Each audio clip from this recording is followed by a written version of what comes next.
അഴിമതി ആരോപണം ഉന്നയിക്കപ്പെടുന്ന മന്ത്രി എം.പി. രാജേഷിൻ്റെ ഒരു കോൺഫിഡൻസ് കാണണേ.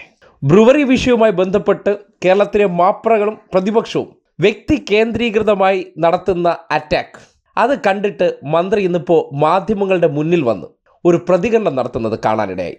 സാധാരണഗതിയിൽ അഴിമതി ആരോപണം ഉന്നയിക്കപ്പെട്ടാൽ സ്വാഭാവികമായിട്ടും ഒരു വ്യക്തിയെ സംബന്ധിക്കുന്നിടത്തോളം അദ്ദേഹത്തിന് അതിലെന്തെങ്കിലും ഒളിക്കാനുണ്ടെങ്കിൽ ചിലപ്പോൾ പതറിപ്പോവും.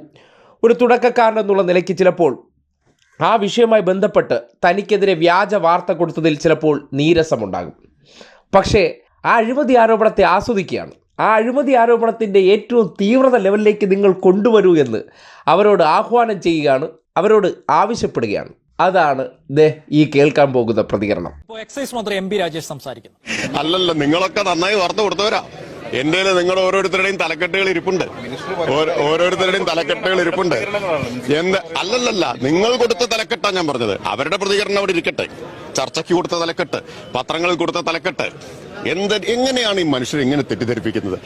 ഇപ്പൊ നിങ്ങൾ പറയുന്നു പ്രതിപക്ഷം പറഞ്ഞതാണ് ഞങ്ങൾ കൊടുത്തത് എന്ന്. പ്രതിപക്ഷം പറഞ്ഞത് മാത്രമല്ല, അതിനെ ശരിവെക്കുന്ന തരത്തിൽ നിങ്ങളും കൊടുത്തില്ലേ? ആദ്യം അതിലൊരു തീരുമാനമാവട്ടെ. വെള്ളത്തിന്റെ കാര്യത്തിലും ഇത് തന്നെയാണ് സംഭവിക്കാൻ പോകുന്നത്. ഈ പ്രചരിപ്പിച്ച എല്ലാ കാര്യവും തെറ്റാണെന്നുള്ളത് വ്യക്തമാവും.